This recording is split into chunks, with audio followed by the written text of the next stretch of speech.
This is Hot Mic. Hot Mic. On the networks of WDAY. Here's Dom Izzo. It's that time. An author. Offensive production, number 1. Number 2. I forgot. Golfer. It'd be like going on a 3-person best shot, and we were saying, Kolpack, you got to make a 25-footer every time. You wouldn't putt first. I'd have Tim putt first. And one heck of a TV personality. This game is for the Cooper Cup. It's the Forum's Jeff Kolpack. 4. I should have yelled 2. All right, here he is. Our guy, Jeff Kolpack, joins us each and every Monday. His appearances are brought to us by Northwestern Mutual. Did you have a nice off weekend? It was off. Yeah? That's all I can say. It was fantastically Good for off. you. Did some golfing with high school friends. Yeah? And beat them. As par for the course. No pun intended on that. It's always competition. We had an email come in. I had 12 o'clock at night on Sunday morning, which is always great, to ask you a question, which is always dynamite. I don't know if you saw our first hour because we featured Marty Brown and a couple touchdowns I saw that. for Miami. Watched him. Cole Wisniewski had a big day for Texas Tech. And the simple question was, do Bison fans cheer for these players? I found myself rooting for their team like Bison in the NFL, maybe a minority. What does Kolpack think? Well, I don't cheer for him. I don't cheer for anybody. No, but I guess he's asking, do Bison fans cheer for him? And I said, I think it depends for the individual fan how they left. I would say more Marty Brown than Cole Wisniewski. Does that make sense? I think you're right. Because the way Cole left certainly a sour taste, and I think a lot of coaches' minds, and I think certainly fans' minds. Marty helped win a national championship, scored a touchdown in the championship game, and then left after a year being here. Here's what I didn't like about Cole, and I said this on the show last year at when he left, actually at about the same time, that he's rehabbing the whole fall season with the aim to get back into the playoffs and play.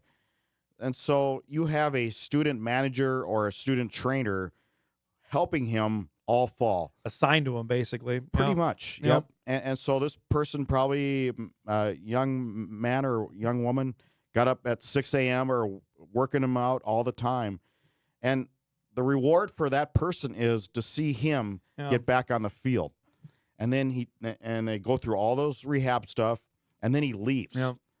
And so this person, the student trainer, who put so many hours into Cole Wisniewski, basically, thanks for doing that. I think it surrounds how, and this is fair or not, how the individual leaves. Like Marquis Siegel, I don't know if there was a lot of, there probably with fans when he left, right? Because it was right before the playoffs. There was certainly bad feelings then, but then to see what he did, and he played for Chris Kleiman, so I think that took a lot of the temperature down with it.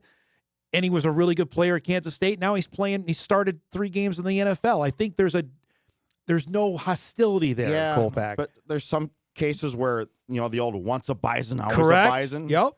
I think we went through with Jabril Cox. Honestly, when Jabril left, I think there was wait a minute, he's going to go play at LSU, and obviously there was a lot of circumstance surrounding that because that was the COVID fall, and the Bison weren't going to play football I guess that fall anyway. Are you old school or not? Yeah, I think in 2025 you have to be. Yeah, I think you have to give that up. You got to be flexible on that. Yeah, if you want to be that way, right? Bison, and doesn't apply anymore. That's a perfect segue. What I want to talk about with you because this week is Hall of Fame weekend. True, and you've written about this. We've talked about it before. I think we're finally out of the D2 era. I hope, because we got a backload of D1 guys. But goodness. You wrote about this. Like, what's going to be to get into the Bison Athletic Hall of Fame going forward? If you play 3 years, like Cole Wisniewski played, he was actually here for 4 years. You know what I mean? He started for 3, won a national championship. So you're saying is when you leave, and it goes into my argument about Paul Hatchett. Yeah. Paul Hatchett did not leave on good terms. No. He was not a good person. Yep. And his stepbrothers said as much when I wrote about it a few years ago. He is not in the Hall of Fame. His athletic career would tell you it's a no-brainer. Correct. 100%. Yeah. But so if I don't know, that all depends on who votes for it. You know what I'm getting at? Yeah, here? I do. I think what are the the guardrails honestly, here. to me, like the Baseball Hall of Fame, which is the hardest one to get into, says, there's obviously what you've done on the field, but there also is the ethics clause that's put into there. That should go factor into. And who obviously, you Paul consider. Hatchett is not in the Hall of Fame because of the ethics clause Yes. or the character clause Correct. or what do you want. Yep. So if you leave the team, is that a character See, flaw? I don't think so. It can't be considered that. I'm interested going forward. Like Marty Brown played 1 year in NDSU. You're just writing my column right now. There you go. For this week. Marty Brown played 1 year. Right. He was the freshman of the year and won a national championship. Is that enough to be Hall of Fame? I don't think so. No. Nope. 1 year. I do not think so. Nope. Is But 4? Yeah, I do. With Cole Wisniewski, yeah, he should be thought of as a Bison. He was here for 4 years.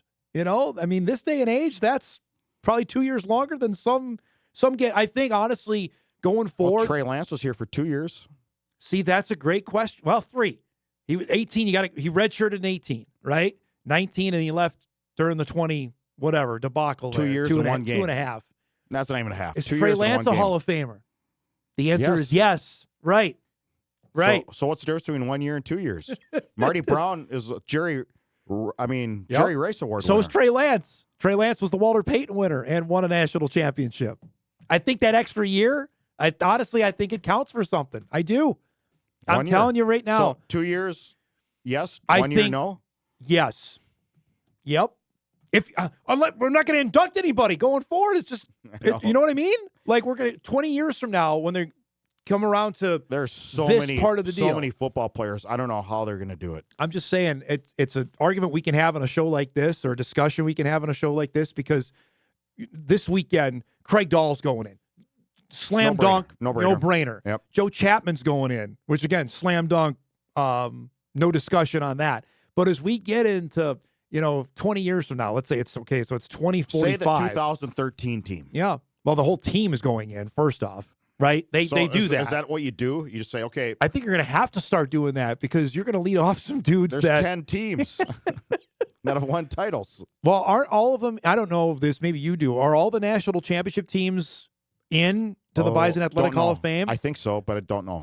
So they have a little leeway in if they wanted to do that. But it's a discussion point. I'm sure be brought up as we go forward because I'm interested about that. In 2045, how are we going to look back and say at a guy that was here for 2.5 years, was huge, impact guy, but decided to go in the transfer portal? Yep. Is he in a Bison Athletic Hall of Famer? I don't know. Grant Nelson. Is Grant Nelson in the Bison Athletic Hall of Fame to you? Yeah. I do. I agree. Yep. His numbers aren't going to wow, but it's an eyesight thing. You know what I mean? You had to have been there. I think it Right? it feels right. It's Correct. a feels it's a right feel deal. thing. It's an a feel eye thing. and a feel thing on Yep. it on that. Anyway, I got sidetracked. But that was I thought it was an interesting email, and I wanted to throw it at you. I don't know the way Cole left. I'm not a fan, but Yep. But numbers-wise, Well, what that- he did, he was an All-American, first-team All-American. I think he had 8 picks. Isn't that the most, I think, in a Bison season? Or tied for the most in one individual season? That to me is pretty darn good. hey, I left the Bison baseball team after 2 years. But Yeah. that had nothing to do with that had all to do with I wasn't Yeah. very good. Yep. So am I eligible? For your past deeds, probably not. You're probably going to get disqualified there. What'd you make of Carson's game yesterday? Solid. Yeah. I thought he was solid. I thought he did what he had to do. He didn't panic. He didn't throw interceptions. Didn't try to do it all himself. I thought he did what he needed to do. Like I just said, going forward now, if they get on a roll behind him, what do you do? Is it J.J. McCarthy? Is it his job? I think it's JJ's whenever he's ready to go. I didn't see the post-game press conference. I'm guessing somebody asked KLC that. I believe so. Who's your starting quarterback going forward? I mean, that's going to be. He's going to say it's J.J. McCarthy. I mean, Carson is.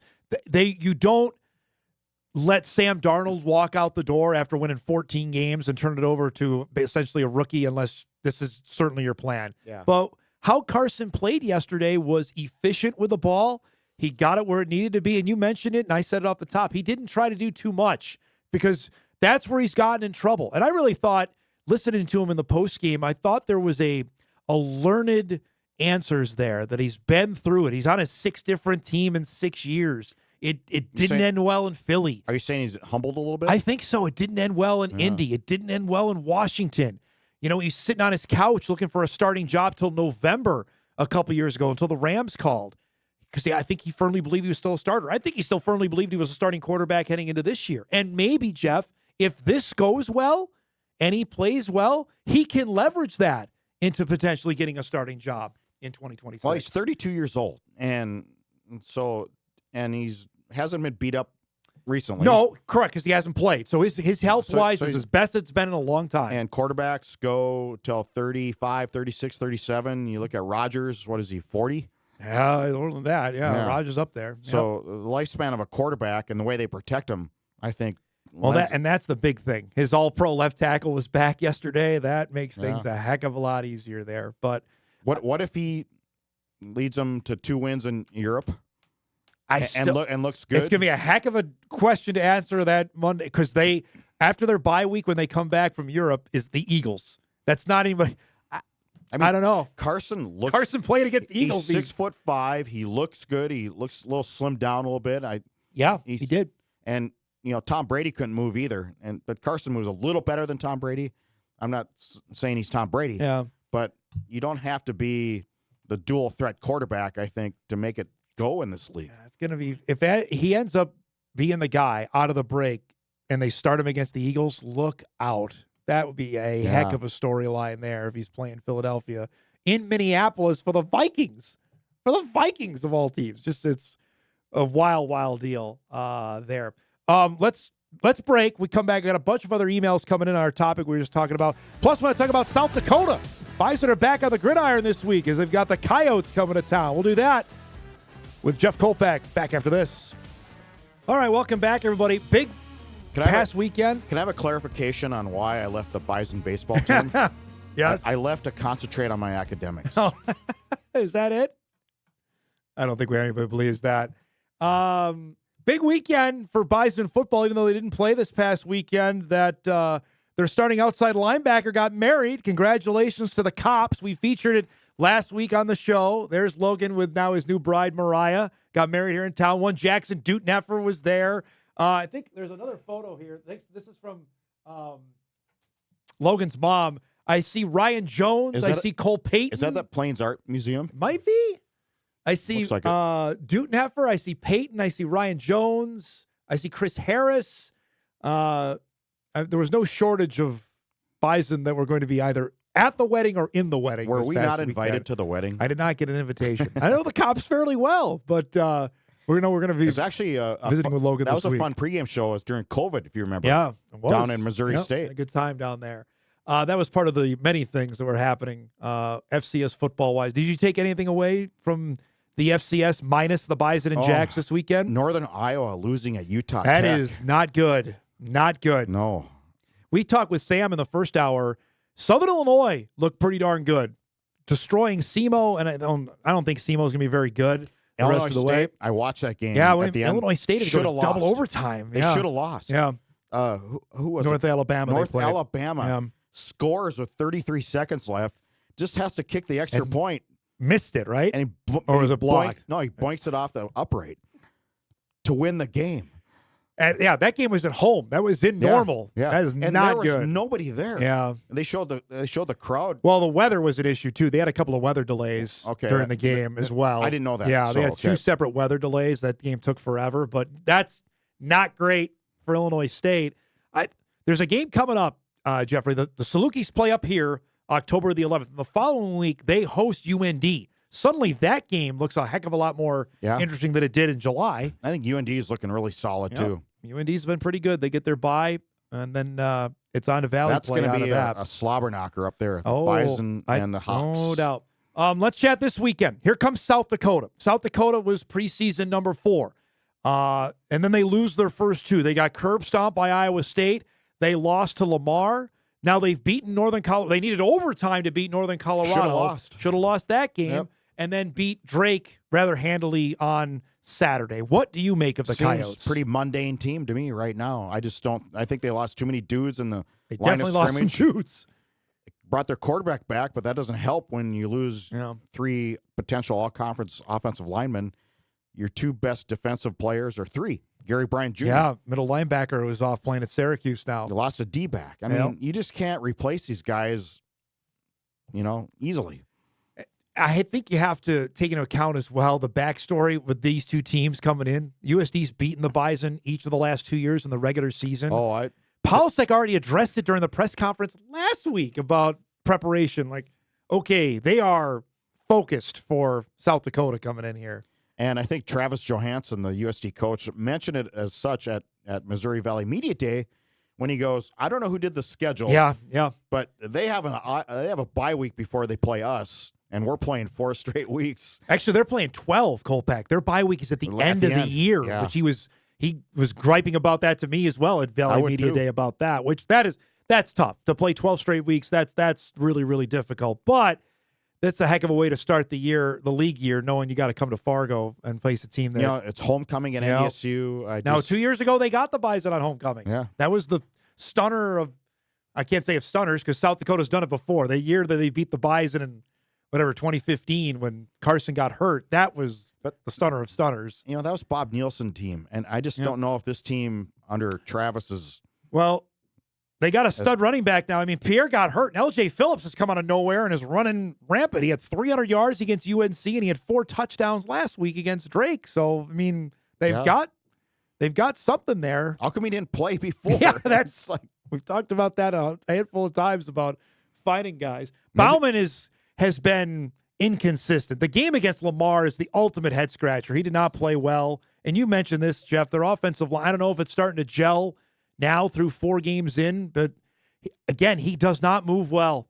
And that's something the Bison, I think Dutenheffer sacked him each of the last 2 times that they played, the playoff game and the game last year down in Vermilion. That's something, if that Bison D-line can get going, it could be an awfully long day for USD. If I'm Toby and Nene, I'm not going to sleep on Friday night because he's going to have a chance. Well, all you have to do is go back and play the final minute of that game last year in Vermilion. To anybody that's back on the roster and look at how that played out, the final 3 minutes of that game in Vermilion last year and how that ended. Yeah, in all my years of covering Bison football, that is the number one meltdown. It doesn't happen very often. No. And I can't remember if there's ever really another meltdown.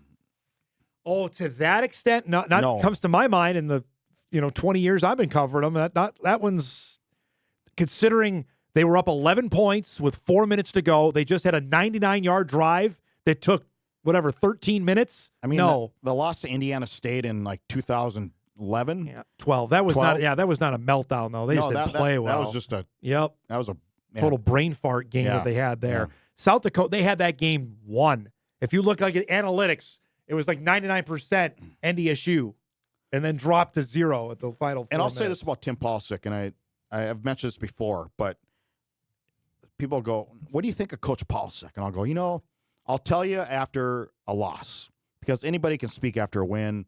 Everything's all fine and dandy. But I'll tell you after a loss, and especially after a tough loss. Like that one was. Yep. So after they melted down and just, did down the leg, I'm thinking to myself, okay, here we go. Yeah. Let's see what Coach Polsick is made of. And he came out. He's really good. And he addressed it. Yep. He admitted it. He addressed the faults, and he was really poised. Yep. Really poised. Said this isn't going to define us. It's not going to affect us. Yep. And he was right. And I think the coach passed the test with flying colors. So I have another email saved from you. Eric Muter, Mike's here. Dom and Jeff, you want to address the rumor out there, the rumor from fans, that Polisic could leave to be the next Wisconsin coach. No, I've heard that. Now, let's get this out there. Him? Luke Fickell is still the coach at Wisconsin, even though they were booing them off the field when they lost to Maryland last weekend. Fickell has got a $25 million buyout. $25 million. Doesn't matter anymore. So here's the thing. Eric, you can chime in when you're ready. From what I read, and maybe Eric knows more about this, if they were to take the buyout, it would kill Wisconsin's NIL because they were going to rob Peter to pay Paul, essentially, if they are. And would you hire an FCS coach? Does that pass the press conference? Well, a Wisconsin guy that he is, and let's say they win another 10 football games. But does Bob Smith, who owns Menards or whatever, does he care? I think. Does he know that Tim Polisick's a Wisconsin guy?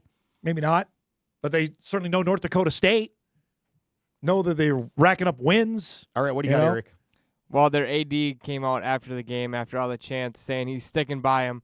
But if Wisconsin loses it, like if they have the season like they're gonna have, because they're about to be 2-9 probably at the end of the year, because their schedule is just brutal, they're gonna fire him. I don't care about the buyout, whatever. People will pay it. Boosters will stand up and pay it, and I will take Tim Polasek to come and play, like to be the head coach of the Badgers any day of the week, because of the energy he brings, the physicality. He's gonna get the guys right.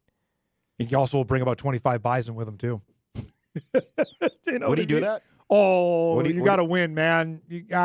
Would he do it, Jimmy Rogers? I don't know about 25, but he'd bring a handful. There's a lot of Wisconsin people would come out there. Yeah, there's about 10 guys that come rate the mine. I think he'd take. I appreciate the email on that, because that's out there. I mean, but that's a lot of money. I mean, we see what Tim Polasek has done and a quality head coach he is.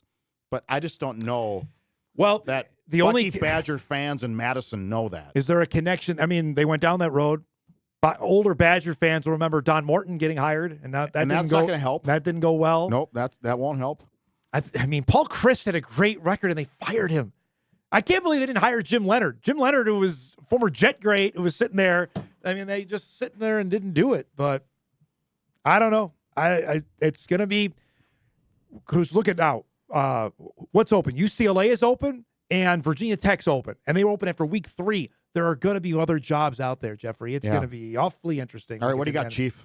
Also a name to look out for, and just because he was spotted at the game, a volleyball game yesterday, Mike McCarthy was sitting with the Badgers AD at Wisconsin volleyball. I wouldn't mind taking him. Nah, he's too old. I don't care. He's got experience. He's a proven track record. North Carolina hired 91-year-old Bill Belichick, so it worked out all right. All right, let's get off Badger fan line here for a second. Two other things. Another one comes in. Jeff, does the United States have any chance this weekend at the Ryder Cup at Bethpage? That is this weekend. It's going to be a slobber knocker. So we talked again with Rylan Petrie about that Bison golfer because the NDSU played out at Bethpage last year. Dynamite course. I mean, but we have to win at home, right? I would hope so. I don't know. We can't be losing. We can't be losing the Ryder Cup on home soil. Last thing for you, Dom and Jeff. Simple question. It should be routine and required by the Missouri Valley Football Conference to play all teams in the league. Why not make it make sense? No, I disagree. Well, we're at 10 teams now. That's 9 and they games. have 8. They play 8 league games. They could go now 9. So the Big Sky is going to 9 next year. So the Valley, I asked about this when we were in Valley Media Day because the Big Sky announced it when we were there, and they said it's not been discussed. But that if you're having a hard time filling out your schedule, that is a possibility that, hey, you can go play a 9th league game. But I don't know about you, but I enjoy seeing these other teams. I really enjoyed going to the Citadel. Yep. I enjoyed going to Nashville. I just, seeing what the, other programs and. But if the phone ain't ringing, as you well know. That's true. Then, hey, we need a game. Yeah. Or what's to stop Illinois State from scheduling NDSU even though a year they don't play? You know what I mean? Like, hey, we need a game. Let's do it. We've seen that happen before. Big Sky did that. Yes. I'm not a huge fan of that. I don't mind the 9 league games because then you are playing everybody when there's only 10 teams in the league. But when, like, the CAA has 73, I mean, we were talking about that in the first hour because Rhode Island and Monmouth are probably the 2 best teams. They don't play each other this year. So I don't know how good they are. How about Villanova giving up 51 to Monmouth? Yep. Monmouth's good. I'm going to tell you that. Monmouth's quarterback, Derek Robertson's really good. And Villanova, just, again, another team that. Well, the CAA is. Correctamundo on that. So, all right, we got to roll. Good stuff. We'll have our Bison video blog coming up later today. You can check that out, inforum.com, as we preview the Bison USD Hall of Fame week, all that kind of good stuff. We'll have coverage of it all week long here on The Big Show. Thanks for coming by, bud. Good to see you. Jeff Kolpack joins us each and every Monday at 10 o'clock. We'll break. We come back. A look around high school football in North Dakota this past week. We'll recap some of the dynamite finishes we saw and performances when we come back.